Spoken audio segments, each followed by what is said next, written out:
Bonjour à tous et bonjour à toutes. On se retrouve pour une Alia Story ce matin avec une Alia Story qui va être intéressante puisqu'on va parler beaucoup de choses et en particulier d'arts martiaux, de karaté, de judo, de tout ça avec notre invité de ce matin, Yves Moshe Ayash, puisque c'est ton nom maintenant en Israël. Moshe, merci d'être avec nous ce matin sur Studio Kalita. Merci à toi de m'avoir invité.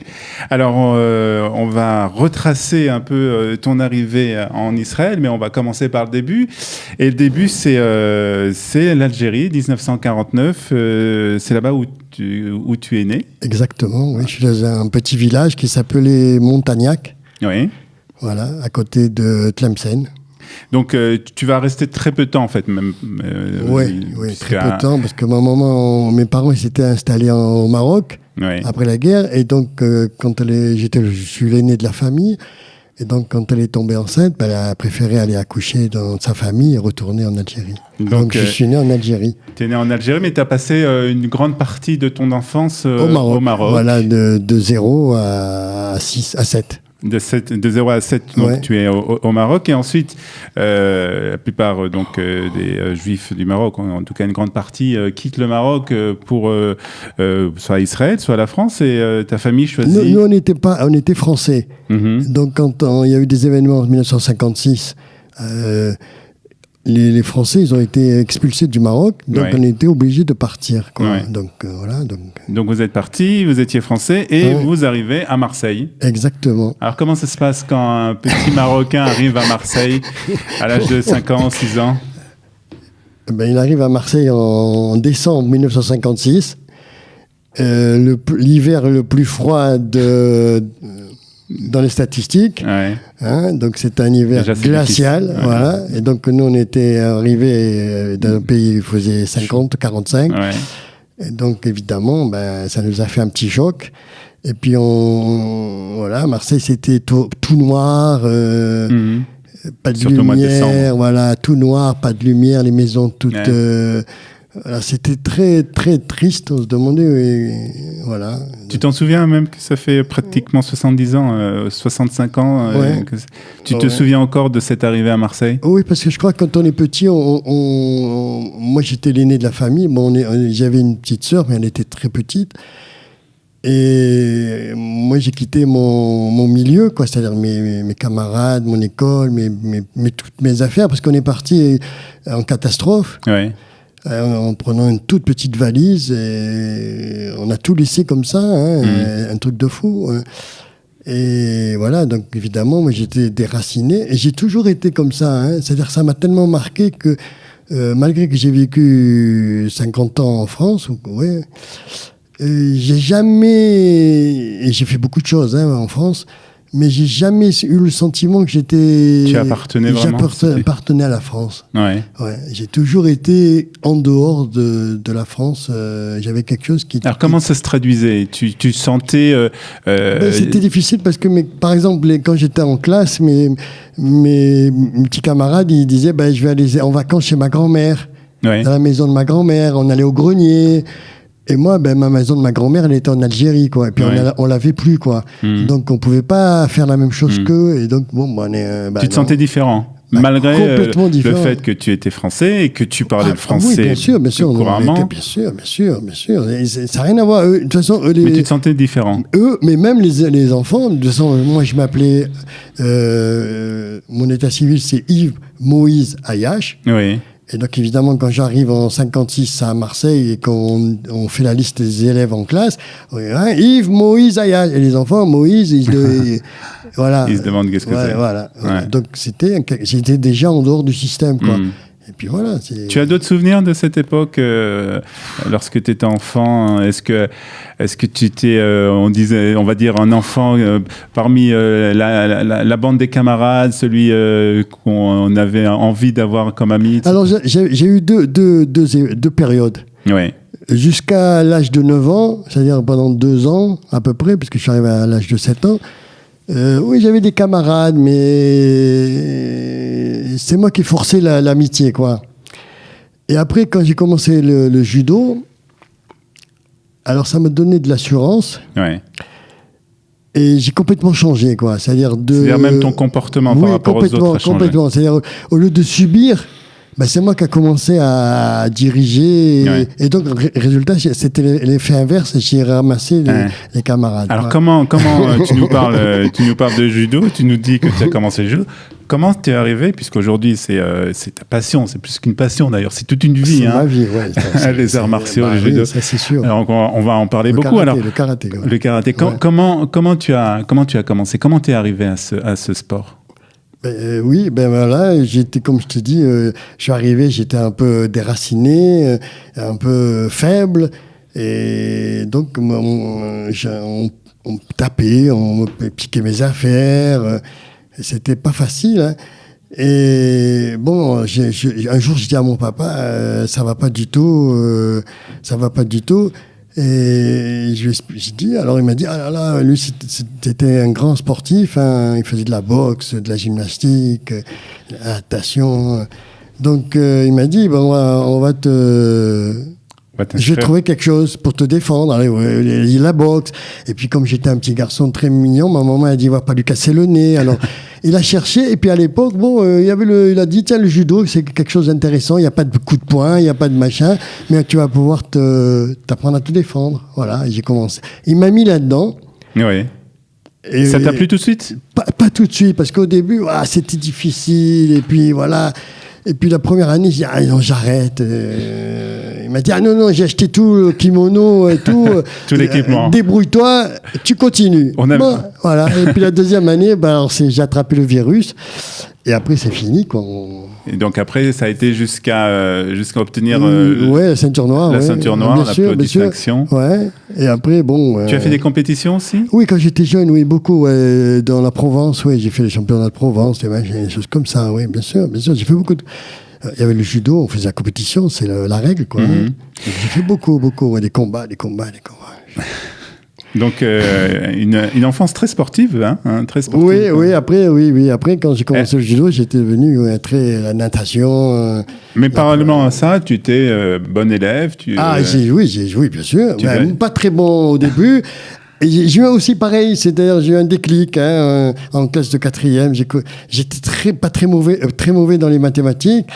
Et quand je suis arrivé en 4e, j'ai pris des cours comme ça de maths et de géométrie à l'époque. Et puis je sais pas, j'ai eu un déclic un été comme ça. Et alors après, ça m'est devenu une passion, quoi. Et j'ai fait ingénieur, j'ai travaillé ingénieur dans le pétrole, et donc j'ai fait des maths et de la physique toute ma vie, quoi. Donc parallèlement à ton métier, à ta profession donc d'ingénieur, comme tu nous le dis, des études d'ingénieur, etc. Tu continues... toujours les arts martiaux. Les arts martiaux. Et là, tu te diriges vers une autre Oui, parce que j'ai quitté Marseille quand j'avais 20 ans. Et je suis arrivé à Paris.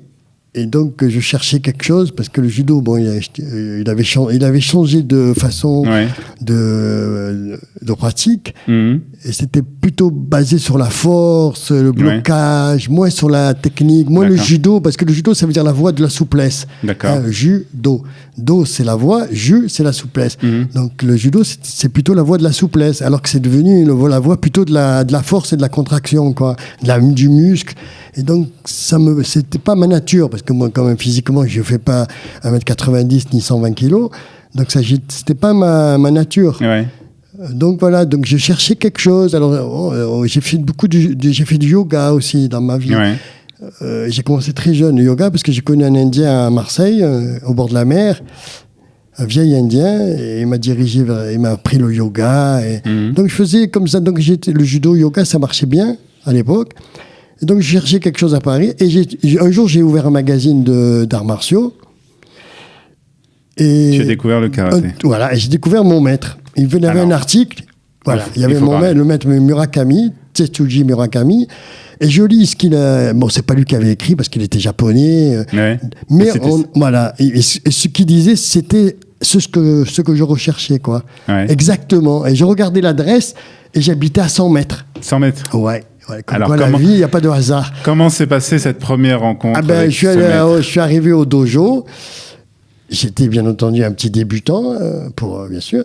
Donc, il m'a même pas vu, quoi. Il m'a passé à son secrétaire. Il m'a dit, bon, allez vous inscrire. Je me suis inscrit et j'ai commencé ceinture blanche, débutant. Et puis moi, je voulais savoir comment c'était, quoi. Donc, à la fin du cours des débutants, je restais toujours un peu le soir pour voir les anciens. Parce qu'après, c'était le cours des anciens. Et donc, je restais toujours 1 heure comme ça à regarder. J'étais assis. Et puis voilà, et alors après, petit à petit, jaune, vert. Qu'est-ce que ça veut dire un maître en karaté? C'est-à-dire qu'au-delà du un maître, sport, c'est quelqu'un qui...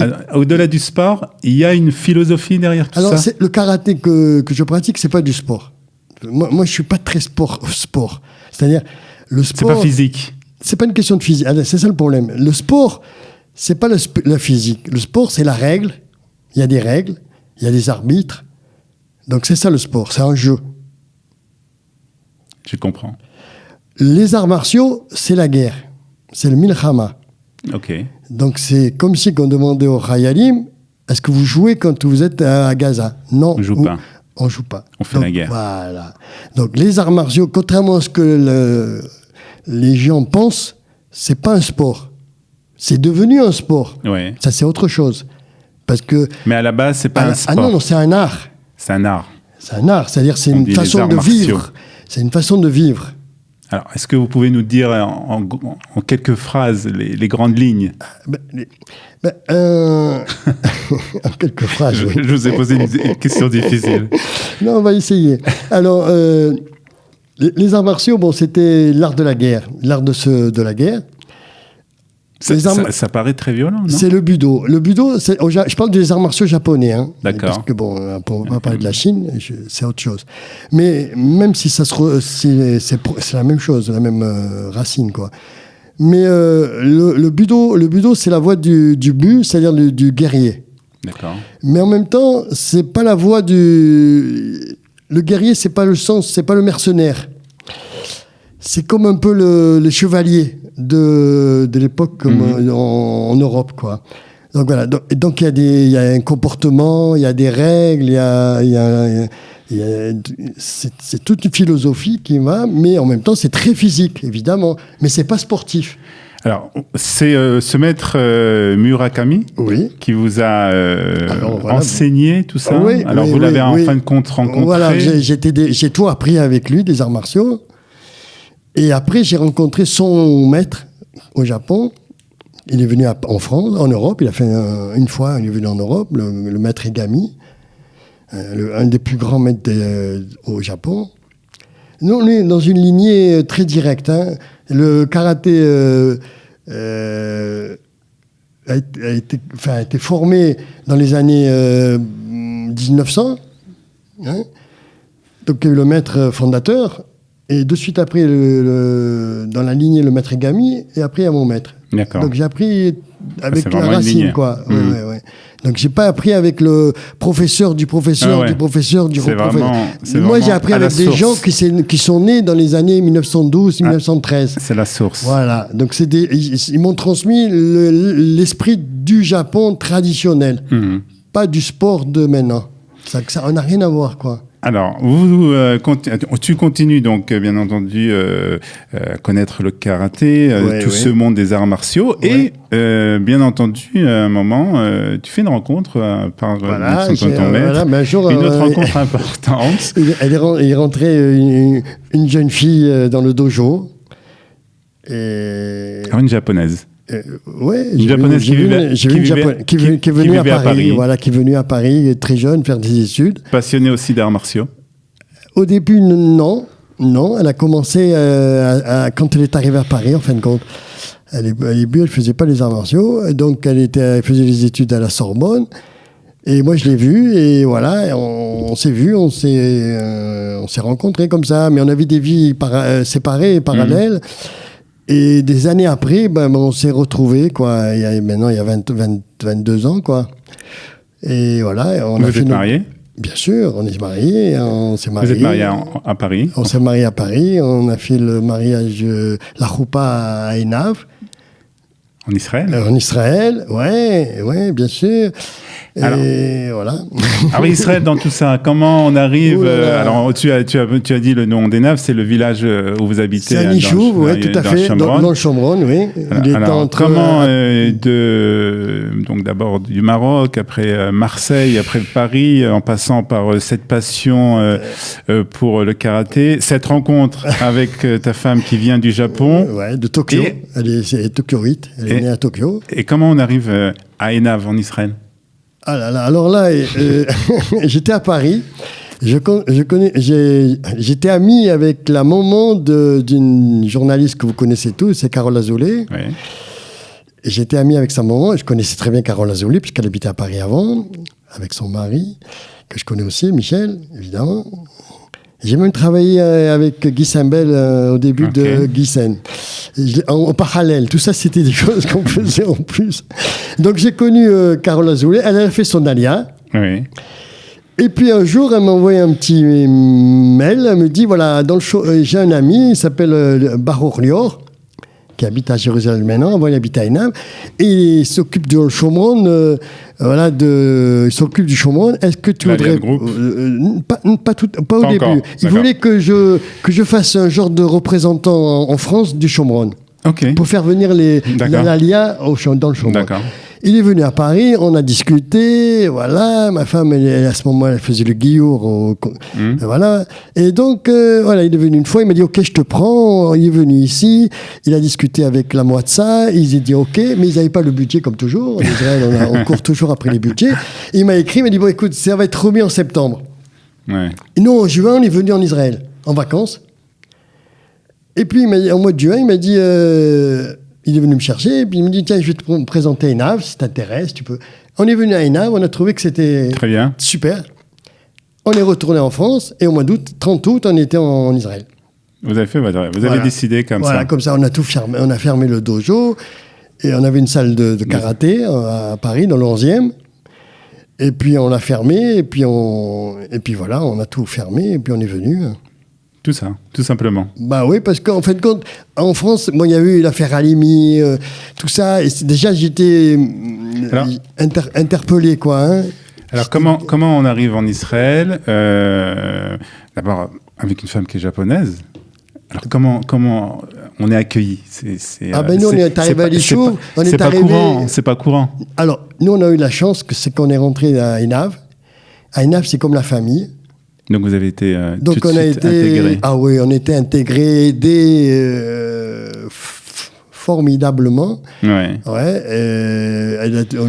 a travaillé de suite au Mahon, on l'a mis rentré au Mahon. Maintenant, elle travaille au GAN. Voilà, donc on était très, très, très bien aidés. Il faut dire la vérité. Donc une intégration douce. Oui, cool, sympathique, invité chez les Shabbat dans toutes les familles.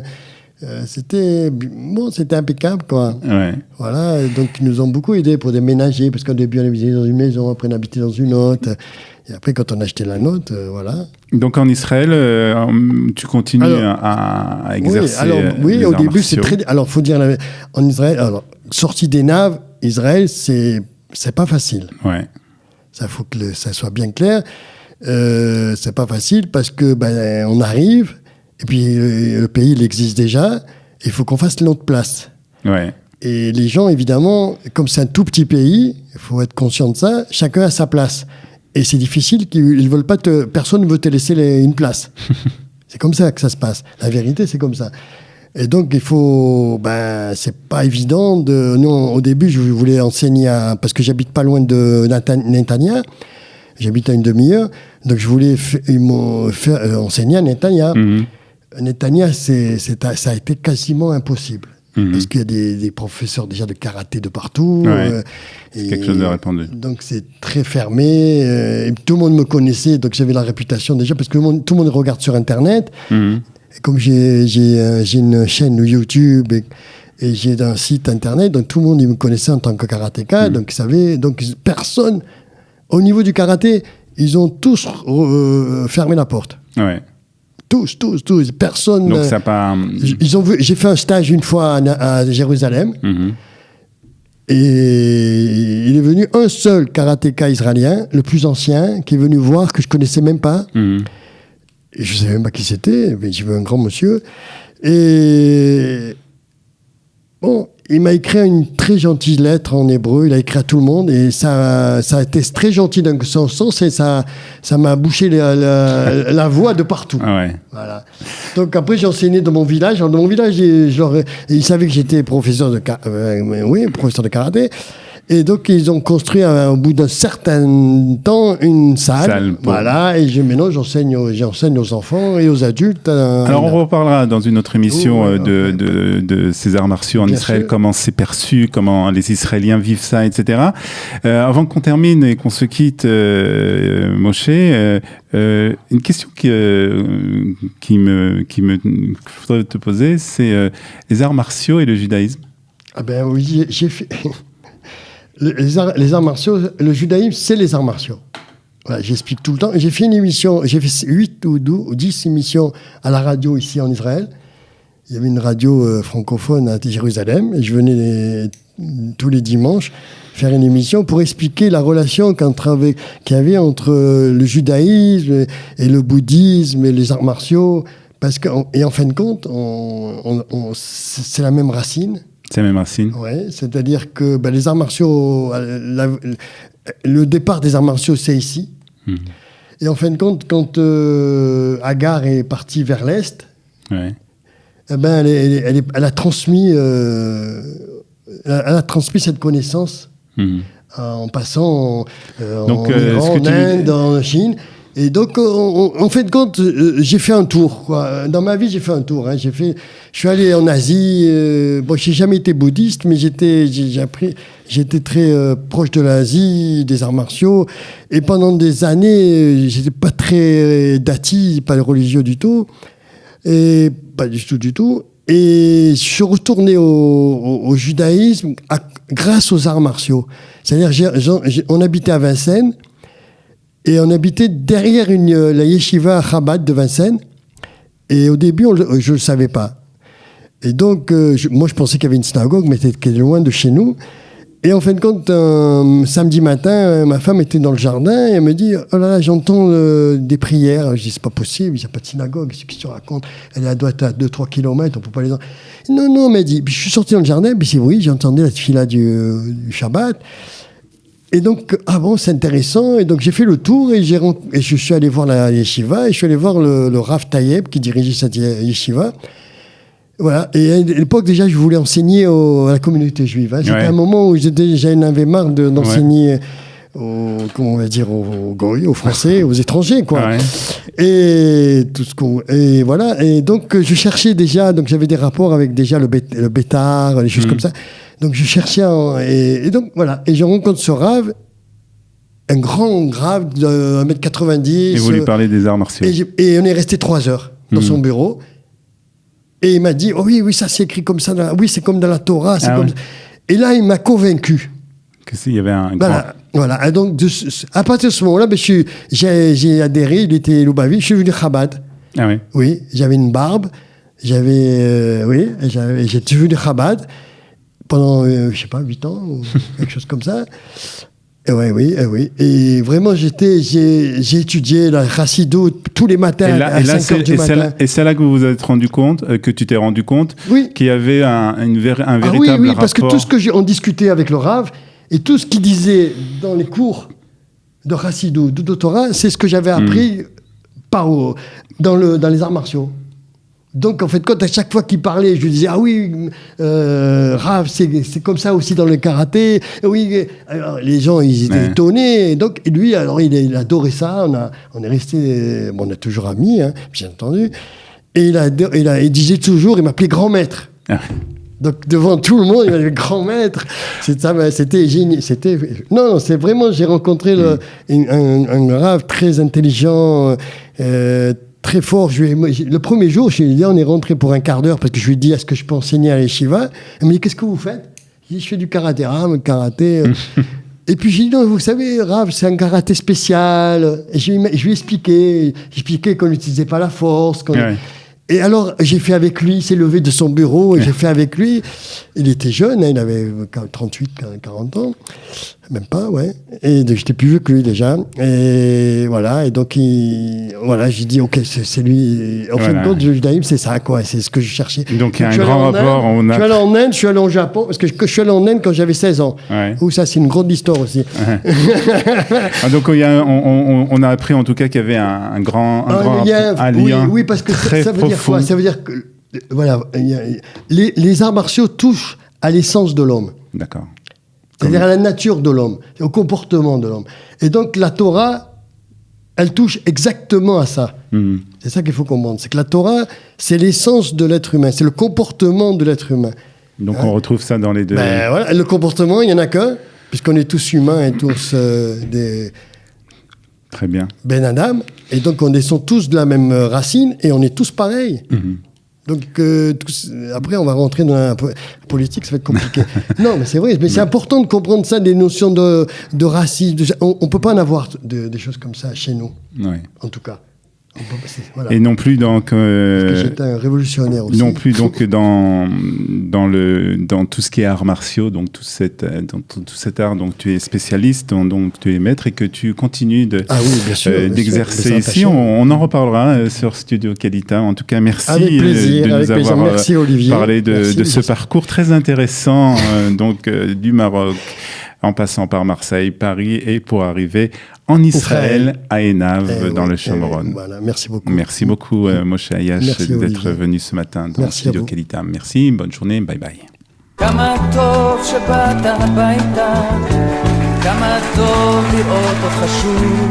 Ils ont relevé le défi de l'Alia. Studio Kalita vous raconte leur histoire.